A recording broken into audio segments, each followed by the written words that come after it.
ಗೊತ್ತಿಲ್ಲ. ನೋಡು, ನೋಡಕ್ ಅಂದ ಇಲ್ವಾ, ಚಂದ ಇಲ್ವಾ, ಎಷ್ಟು ಚೆನ್ನಾಗಿರೋ ಹುಡುಗಿಯರು ಬಂದಿದ್ದೆ.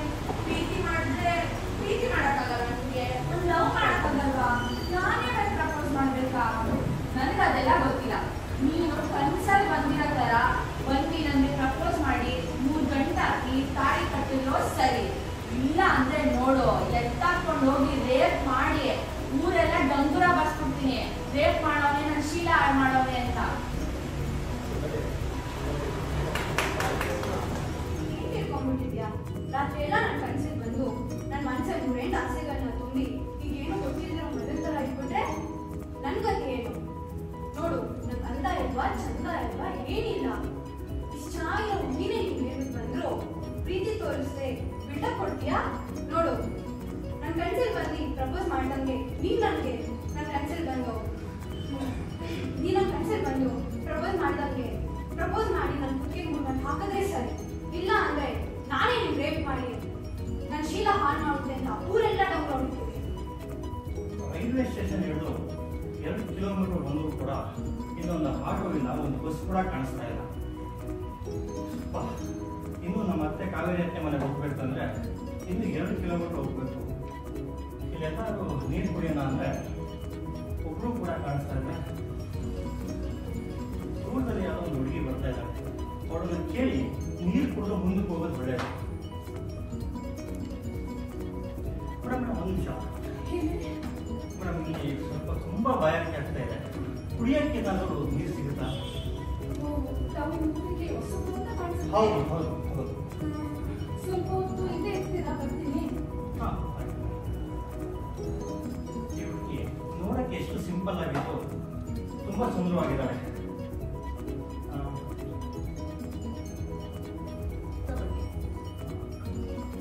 ನಿಲ್ಸಿ. ಹೇಳಿ ಅದು ಗಲೀಜಾಗಿರೋದು, ಅದಕ್ಕೆಲ್ಲ ಕುಡಿಬಾರ್ದು. ಬಿಡಿ, ಸೋಸ್ಕೊಂಡು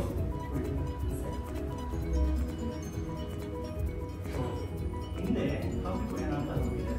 ಮೋಸ್ಟ್ಲಿ ಅಲ್ಲೆಲ್ಲೋ ಕಚ್ಚಪ್ಪ ಮಾಡ್ತೀನಿ ಅಂತ ಬಿಡಿ, ಪರವಾಗಿಲ್ಲ, ಹೇಗೋ ಸೋಸ್ಕೊಂಡು ಕುಡಿತೀನಿ.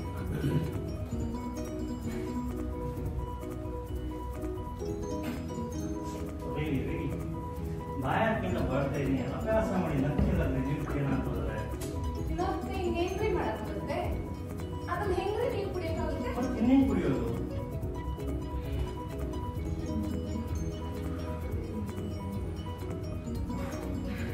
ನೋಡಿ, ಈ ರೀತಿ ಸೋಸ್ಕೊಂಡು ಕುಡಿಬೇಕು.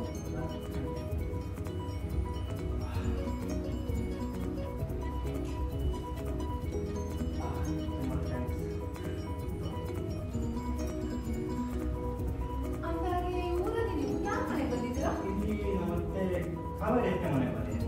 ಕಾವೇರಿ ಅಂತ? ಒಂದು ನಿಮಿಷ, ನನ್ನ ಹೆಸರು ಎಲ್ಲ ಕೇಳಿ ನಿಮ್ಮ ಹೆಸರು ವಿಳಾಸ ಹೇಳ್ದೆ ಹೋಗ್ತಾ ಇದ್ರಲ್ರಿ. ಹೆಸರು ಕಲ್ಯಾಣಿ. ಸ್ವೀಟ್ ನೇಮ್ ಅಂದಾಗೆ. ಓಕೆ ಬಿಡಿ ಸರ್. ಇಲ್ಲಿ ಸ್ವಲ್ಪ ಮುಂದೆ ಹೋಗಿ, ಸ್ವಲ್ಪ ಹಾಂ ಸರ್, ನೀವು ಹಿಂದೆ ಹಿಂದೆ ಹಾಂ ಆಯಿತು. ಓಕೆ ಹಾಂ ಸರ್. ನಮಸ್ಕಾರ ಸ್ನೇಹಿತರೆ. ಇವತ್ತು ಬೆಳಿಗ್ಗೆ ನಾನು ಈ ಒಂದು ಸಮಾರಂಭಕ್ಕೆ ಬಂದಾಗ STR ಪ್ರೊಡಕ್ಷನ್ ಅವರು ಅವರ 2ನೇ ಪ್ರೊಡಕ್ಷನನ್ನು ಒಂದು ಆಡಿಷನ್ ಮಾಡ್ತಾಯಿದ್ರು. ಬಹಳ ಅಚ್ಚುಕಟ್ಟಾಗಿ ಅರೇಂಜ್ ಮಾಡಿದ್ದಾರೆ. ಕ್ಯಾಮ್ರಾಮನ್ಗಳಾಗಲಿ, ಅವರ ಅಸಿಸ್ಟೆಂಟ್ ಆಗಲಿ, ಅಥವಾ ಡೈರೆಕ್ಟರ್ಗಳಾಗಲಿ, ಅವರ ಅಸಿಸ್ಟೆಂಟ್ ಡೈರೆಕ್ಟರ್ಸು, ಅಸಿಸ್ಟೆಂಟ್ಸು ಎಲ್ಲ ಅತ್ಯಂತ ಉತ್ಸುಕರಾಗಿ ಎಲ್ಲ ಈ ಆಡಿಷನನ್ನು ನಡೆಸಿದ್ದಾರೆ. ಇಲ್ಲಿ ಬಂದಂತಹ ಎಲ್ಲ ಈ ಆಡಿಷನ್ ಕೊಡೋದಕ್ಕಂತ ಬಂದಂಥ ಎಲ್ಲ ಅಭ್ಯರ್ಥಿಗಳು ಸಹ ಭಾಳ ಚೆನ್ನಾಗಿ ಪ್ರಿಪೇರ್ ಆಗಿ ಬಂದಿದ್ರು. ಕೆಲವರಂತೂ ಎಷ್ಟು ಮನೋಜ್ಞವಾಗಿ ಅಭಿನಯಿಸೋದು ಅಂದರೆ ಆಗಿನೇ ಅವ್ರನ್ನ ಸೆಲೆಕ್ಟ್ ಮಾಡಿಬಿಟ್ಟು ನೆಕ್ಸ್ಟ್ ಸಿನಿಮಾಗೆ ಹಾಕ್ಕೊಂಡ್ಬಿಡ್ಬೇಕು ಅಂತ ಅನಿಸ್ಬಿಡ್ತಾ ಇತ್ತು. ಇದಕ್ಕೆ ಈ ಲಯನ್ಸ್ ಕ್ಲಬ್ನ ಅಧ್ಯಕ್ಷರು ಸುರೇಶ್ ಗೋಲ್ಡ್ರವರು ಮತ್ತು ಪ್ರಮೀಳಾ, ಇಲ್ಲಿ ಬನ್ನಿ. ಪ್ರಮೀಳಾ ಅವರ ಅರೇಂಜ್ಮೆಂಟ್ ಅಂತೂ ಬಹಳ ಚೆನ್ನಾಗಿ, ಏನು ಹಾಸ್ಪಿಟಾಲಿಟಿಲಿ ಅಪ್ಪ ಅವ್ರನ್ನ ಬಿಟ್ಟರೆ ಇನ್ಯಾರೂ ಇಲ್ಲ ಅನಿಸುತ್ತೆ. ಸುರೇಶ್ ಗೌಡ್ರಂತೂ ಬಿಡಿ, ಅವರು ಇದು ಪೂರ್ಣಚಂದ್ರ ಅವರು ಎಷ್ಟು ಚೆನ್ನಾಗಿ ಒಬ್ಬೊಬ್ರು ನೋಡ್ತಾ ಇದ್ರು ಅಂತಂದರೆ, ಆ ಒಬ್ಬ ಅಭ್ಯರ್ಥಿಗಳನ್ನ ಅಳೆದು ನೀರು ಕುಡಿದ್ಬಿಟ್ಟು ಕರೆಕ್ಟಾಗಿ ಜಡ್ಜ್ಮೆಂಟ್ ಕೊಡ್ತಾ ಇದ್ರು. ಸ್ನೇಹಿತರೆ, ಇದು ಬಹಳ ಒಂದು ಅತ್ಯಂತ ರಮ್ಯವಾದ ಅದ್ಭುತವಾದ ಅನುಭವ. ನನಗಂತೂ ಸುಮಾರು ಒಂದು 40 ವರ್ಷದಿಂದ ಒಂದು ಆಸೆ ಇತ್ತು, ಈ ಒಂದು ಕಿರುಚಿತ್ರ ತೆಗಿಬೇಕು ಅಂತ. ಬಂಗಾರದ ಮನುಷ್ಯ ನೋಡಿದಿರಲ್ಲ, ಆ ಸಿನಿಮಾ ನೋಡಿದಾಗಲಿಂದ ನನಗೆ ಅದೇ ಥರದ್ದು ಒಂದು ಸಿನಿಮಾ ತೆಗಿಬೇಕು ಅಂತ ತುಂಬ ಇಷ್ಟ ಆಯಿತು. ನನಗೊಂದು 20 ಎಕರೆ ಒಂದು ಜಮೀನಿದೆ, ಒಂದು ಫಾರ್ಮ್ ಇದೆ. ಆ ಫಾರ್ಮಲ್ಲಿ ಏನಾದರೂ ಮಾಡಿ ಒಂದು ಕಿರುಚಿತ್ರ ತೆಗೆದು ಬಂಗಾರದ ಮನುಷ್ಯ ಪಾರ್ಟ್ 2 ತೆಗಿಬೇಕು ಅಂತ ಆಸೆ. ತಮ್ಮೆಲ್ಲರ ಸಹಕಾರ ಬೇಕು, ತಾವೆಲ್ಲರೂ ಅದರಲ್ಲಿ ಭಾಗಿಯಾಗಬೇಕು. ಆ ಎಲ್ಲ ಚಿತ್ರದಲ್ಲಿ ತಾವೆಲ್ಲರೂ ಒಂದೊಂದು ಪಾತ್ರ ತೆಗೆದುಕೊಂಡು ಅನುಭವಿಸ್ಬೇಕು ಅಂತ ನನ್ನ ಮಹದಾಸೆ ಇದೆ. ಆಸೆನ ಈ STR ಪ್ರೊಡಕ್ಷನ್ ನಂಬರ್ 3 ಮಾಡೋಣ ಅಂತ ಅನಿಸಿಕೆ. ಅದ್ರದ್ದು ಏನೇನು ಅರೇಂಜ್ಮೆಂಟ್ ಬೇಕು ಅಂತ ಮಾಡ್ಕೊಡ್ತೀನಿ. ಅದು ಎಂಥ ಸಿನಿಮಾ ಆಗಬೇಕು ಅಂತಂದರೆ ಪ್ರತಿಯೊಬ್ಬರಿಗೂ ಮಣ್ಣಿನ ಮಗ ಆಗಬೇಕು, ನಮ್ಮ ಮಣ್ಣಿನಿಂದ ಬಂಗಾರ ತೆಗಿಬೇಕು ಅಂತ ಆಸೆ ಹುಟ್ಟಿ ಮತ್ತೊಮ್ಮೆ ಬರಬೇಕು. ಆ ಬಂಗಾರ ಮನುಷ್ಯರ ಪ್ರೇರಣೆಯಿಂದನೇ ನಾನು ಈ ಒಂದು ಫಾರ್ಮ್ ಮಾಡಿದ್ದೀನಿ. ಅದಕ್ಕೆಲ್ಲರೂ ತಾವು ಬನ್ನಿ, ಅದೇ ಫಾರ್ಮ್ನಲ್ಲೇ ತೆಗಿಯೋಣ.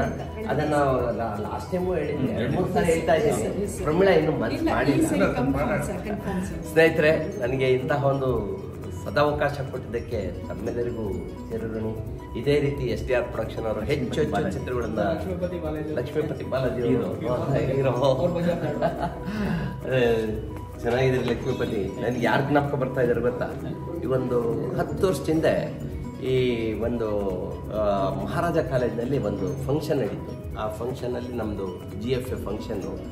ನಾನು ಅಧ್ಯಕ್ಷ ಆಗಿ ಮಾಡಿ ಒಬ್ಬ ಹುಡುಗ ಬಂದವಾಗ 4-5 ಜನ ಸಿಳ್ಳೆ ಹೊಡೋದು. ಯಾರು ನೋಡಿದ್ರೆ ಅವ್ರು ಯಶ್ ಅಂತ ಅವಾಗ ಗೊತ್ತಿರಲಿಲ್ಲ.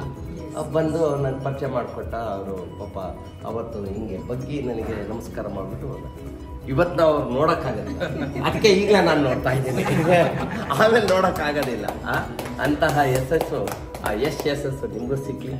ದೊಡ್ಡ ನಟರಾಗಿ ಬಾಳಿ ಬದುಕಿ ಕನ್ನಡದ ಈ ಒಂದು ಕೀರ್ತಿ ಪತಾಕೆ ಏನಿದೆ ಅದನ್ನು ಎತ್ತಿದ್ದೀರಿ ಅಂತ ನಿಮಗೆ ಆಶೀರ್ವಾದ ಮಾಡೋಷ್ಟು ದೊಡ್ಡದಲ್ಲ, ಆಶಿಸ್ತೀನಿ. ಎಲ್ರಿಗೂ ಮತ್ತೊಮ್ಮೆ ತಮ್ಮೆಲ್ಲರಿಗೂ ಅಭಿನಂದನೆಗಳು. ಇದೇ ರೀತಿ ಒಂದು ಕನ್ನಡದ ಸೇವೆಯನ್ನು ಮಾಡ್ತಾ ಹೋಗಿ ಕನ್ನಡಕ್ಕೆ ಹೆಚ್ಚೆಚ್ಚು ಚಿತ್ರಗಳನ್ನು ತೆಗೆದುಕೊಂಡು ಬನ್ನಿ. ಕನ್ನಡದ ಎಲ್ಲಿ ಪ್ರಪಂಚಾದ್ಯಂತ ಯಶಸ್ವಿಯಾಗಿ ನಡೀಲಿ ಅಂತ ತಾಯಿ ಚಾಮುಂಡಾಬೆಯಲ್ಲಿ ಪ್ರಾರ್ಥಿಸ್ತಾ ನಾನು ಮಾತುಗಳು ಮುಗಿಸ್ತೇನೆ.